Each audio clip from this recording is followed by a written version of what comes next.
Assalamualaikum warahmatullahi wabarakatuh. Baik, di sini kami ingin mempresentasikan progres kami di minggu keempat, yaitu progres hasil akhir kami di CNN. Sebelum mulai ke topik pembahasan, sini kami izin memperkenalkan diri terlebih dahulu. Dengan saya sendiri, Dara Ayu Rahmadila, dan teman saya Mahasin Muhammad, Muhammad Raka Hadian, Gerhana Mali Ibrahim, dan Nabila Putri Ayu Ning Tias. Pada materi pertama akan dibacakan oleh teman saya, Muhammad Raka Hadian.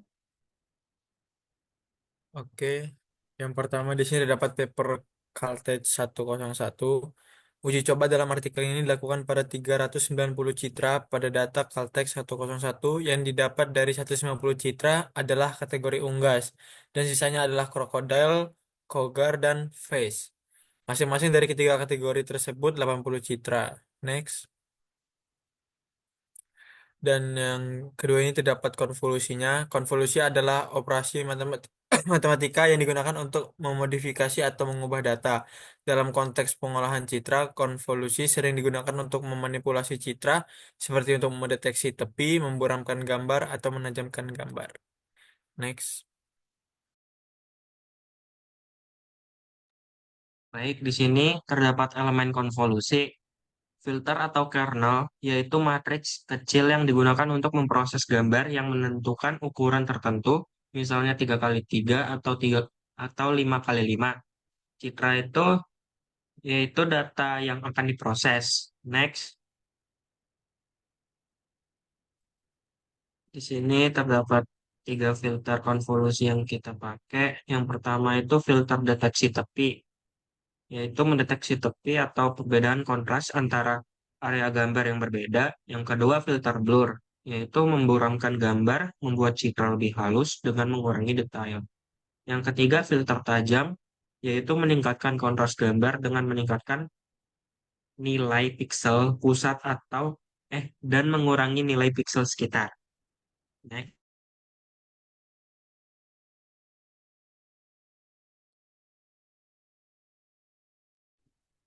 Selanjutnya untuk kode untuk percobaan konvolusi ini. Jadi saya jelaskan secara garis besar saja karena ini adalah progres di minggu kemarin. Jadi udah dijelasin di minggu kemarin juga.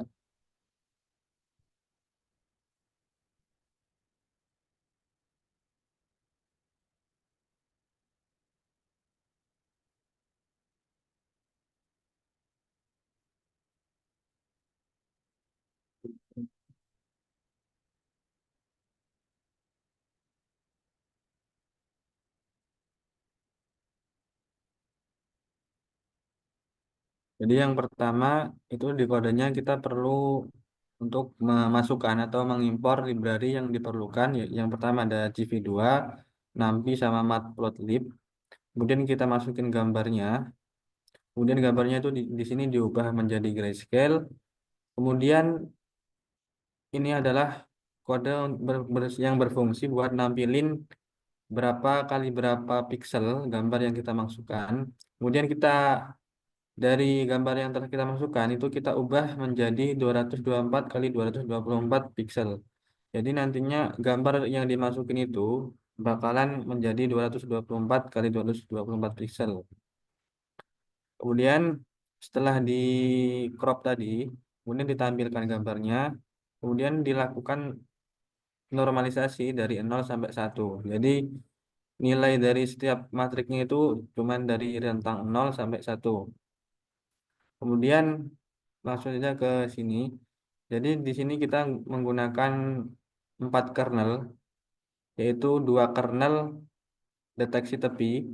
Ini deteksi tepi vertikal sama horizontal. Kemudian kernel selanjutnya ada Gaussian kernel atau biar ngeblur gitu. Kemudian ada kernel sharpening yang gunanya untuk najemin.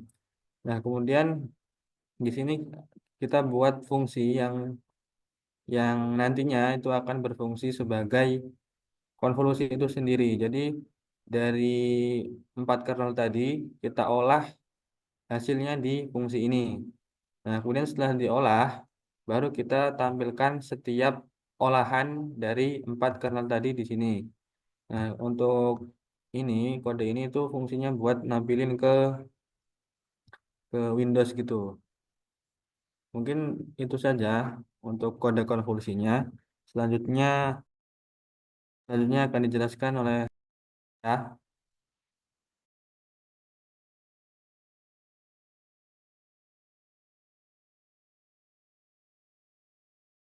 Baik, di sini ada hasil dari output codingan yang tadi. Jadi kita di sini masukin gambar aslinya itu dengan 900 kali 1600 pixel. Nah, di codingan itu kan udah dijelasin kalau misalkan itu gambar aslinya itu bakal diubah menjadi 224 kali 224 pixel. Next.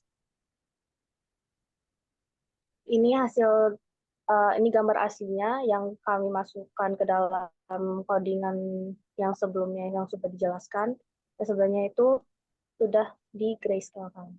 Next. Ini hasil dari konvolusi deteksi tepi, yang di sebelah kiri itu ada deteksi vertikal, sobel vertikal, dan di sebelah kanan itu ada sobel horizontal.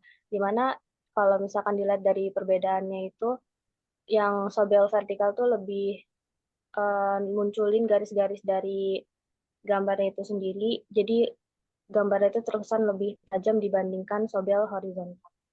Next. Ini adalah gambar hasil konvolusi Gaussian dan sharpening. Kalau misalkan di Gaussian itu gambar aslinya itu cenderung lebih blur dibandingkan gambar aslinya. Kalau misalkan di sharpening ini untuk najemin gambar dari gambar aslinya. Next. Selanjutnya akan dijelaskan oleh teman saya, Dara. Jadi sudah masuk ke tahap CNN, di mana CNN sendiri adalah jenis jaringan saraf buatan atau AI yang dirancang untuk mengenali pola dalam gambar. Jadi CNN ini menggunakan konvolusi yang digunakan untuk mengekstraksi fitur penting dari gambar, seperti garis, tepi, atau bentuk dengan menggunakan filter atau kernel yang bergerak di atas gambar. Konvolusi membantu CNN fokus pada bagian-bagian penting gambar tanpa memproses seluruhnya secara langsung. CNN yang kami gunakan pada progres kami adalah Caltech 101 yang memuat tentang unggas. Next. Jadi isi secara garis besar dari source code yang kami gunakan untuk CNN kami adalah yang pertama, gambar itu diatur menjadi 140 kali 140 pixel dan diubah dulu menjadi grayscale. Terus kemudian menggunakan kernel Sobel atau deteksi tepi dan menggunakan kernel Gaussian atau efek blur pada hasil dari Sobel. Jadi kedua layar tidak trainable, yaitu kernel tidak berubah selama pelatihan. Next. Terus kami juga memasukkan polling 2x2 setelah setiap layer font untuk mengurangi ukuran. Terus data gambar grayscale diambil dari folder dataset atau trained dataset validation. Model dilatih dengan 10 epoch menggunakan optimizer Adam dan loss function sparse categorical cross entropy. Next. Nah, seperti yang sudah dijelaskan di slide sebelumnya, dataset itu diambil dari dua folder, yaitu folder train sama folder validation. Jadi folder train ini digunakan sebagai dataset untuk pelatihan dari CNN, dan validation adalah dataset yang digunakan sebagai final dari CNN kami. Next. Baik, selanjutnya penjelasan mengenai source code dari model CNN kami. Jadi ini adalah lanjutan dari kode konvolusi yang sudah dijelasin tadi. Kita tinggal nambahin model untuk yang gunanya buat ngelatih modelnya gitu.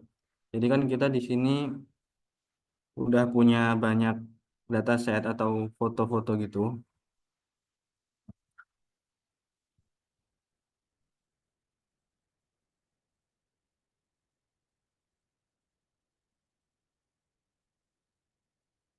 Nah, di sini kita udah punya dataset itu yang berjumlah sekitar ada berapa ya? Ada sekitar 200 atau 700 kalau nggak salah. Dan itu kita bagi menjadi dua folder. Jadi kita bagi ke yang folder trend ini, kita bagi 70%-nya dari dataset kami. Kemudian yang sisanya itu kita taruh di folder validasi. Nah, di sini kita akan jelasin secara garis besar saja untuk kodenya. Jadi yang pertama yang pasti perlu untuk mengimpor library yang diperlukan. Jadi di sini kita perlu mengimpor satu lagi library yang di Convolus itu tidak ada, yaitu ada TensorFlow. Itu gunanya buat ya kayak ngelatih gitu, ngelatih AI-nya. Kemudian kita definisiin kernel-kernelnya. Tadi kan udah disebutin juga kita pakai 4 kernel. Di sini kita definisiin kernel-kernelnya dulu. Kemudian kita buat input layernya yang dimana itu adalah grayscale, udah kita ubah ke grayscale. Kemudian kita buat juga layer dengan, nah ini layer dengan sumber horizontal kita buat di sini. Kemudian ada layer dengan Gaussian blur kita buat di sini. Nah kemudian di sini adalah buat ngelatih modelnya untuk mengenali ya deteksi tadi. Kan kita pakai kernel 4 itu tadi, dia bakal ngenalin apa ya ciri-cirinya di tepi-tepi itu di sini dia ngenalinnya di sini dilatih di sini ada 3 kernel ya 2 kernelnya kan yang deteksi tepi ada 2 dari horizontal sama vertikal itu dilatih di sini dan setiap kernel itu pasti ada poolingnya jadi di sini kita taruh juga setelah dikonvolusi terus kita pooling setiap setiap habis dikonvolusi. Kemudian di sini kita buat modelnya. Modelnya kita menggunakan optimizer-nya Adam. Kemudian loss-nya sparse categorical cross entropy. Kemudian di sini ada model summary. Ini bakal nampilin tabel di outputnya. Kemudian di sini ada fungsi lagi yang gunanya untuk ngelatih modelnya. Jadi modelnya ini bakalan ngambil dataset tadi yang di sini. Di dataset trend akan diambil di sini. Bakalan ya diiterasi bakalan apa ya dicek semua gitu per folder sama foto-fotonya gitu. Kemudian ada validasi. Ini gunanya buat bandingin dataset yang udah di training tadi di sini itu bakalan dibandingin dengan yang validasi. Yang validasi ini kan cuman 30%, jadi nggak banyak. Nah, keduanya ini itu yang pasti udah diubah ke grayscale terlebih dahulu fotonya. Kemudian di sini ada pelatihan model. Ini kita gunain pelatihannya ada 10 epoch. Kemudian di sini ada evaluasi. Evaluasi model itu kayak nampilin berapa persen akuratnya gitu. Di sini kita nampilin dalam desimal. Kemudian di sini ada kita ngimport lagi library namanya matplotlib. Dia gunanya buat visualisasi grafik. Jadi kita juga nampilin grafik hasil dari CNN-nya. Nah, ini adalah buat nampil kurva akurasi dan kurva loss. Mungkin bisa kita run aja.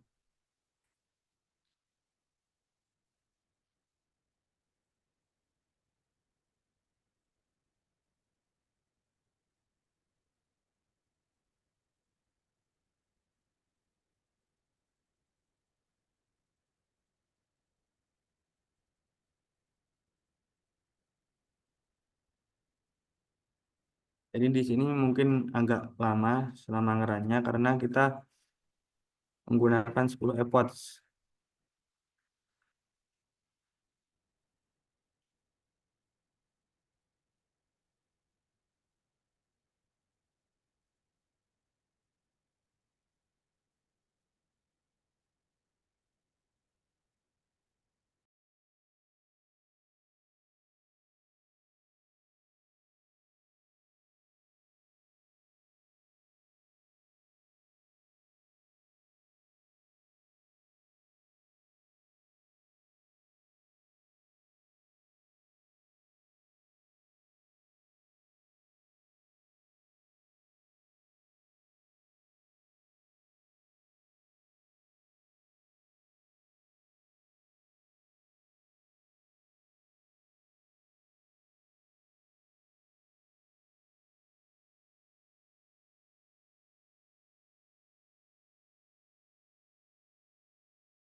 Vin, mic-nya belum nyala.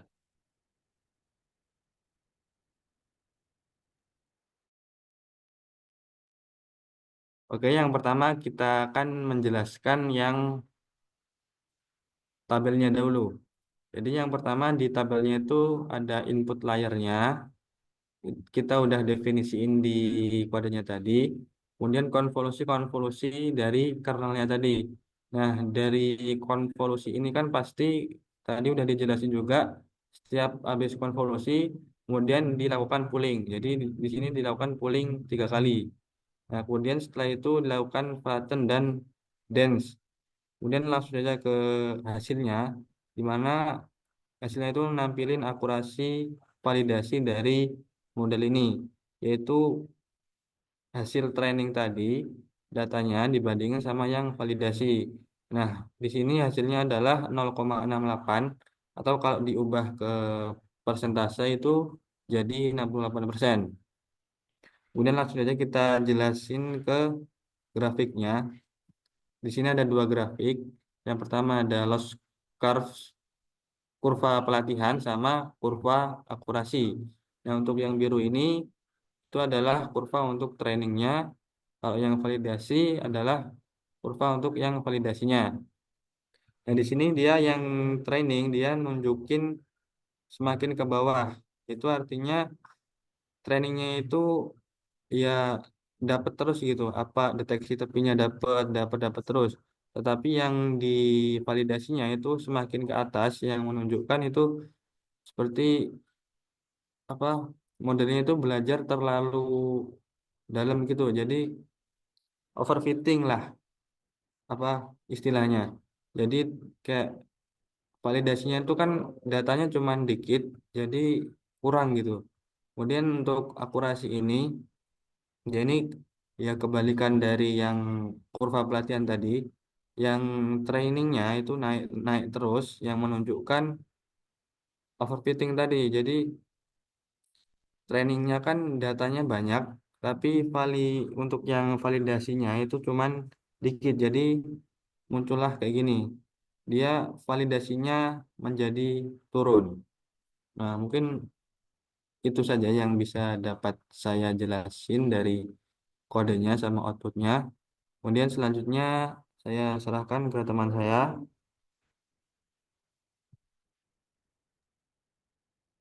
Tadi adalah penyampaian progres dari kelompok kami yang merupakan progres minggu keempat, yaitu progres final.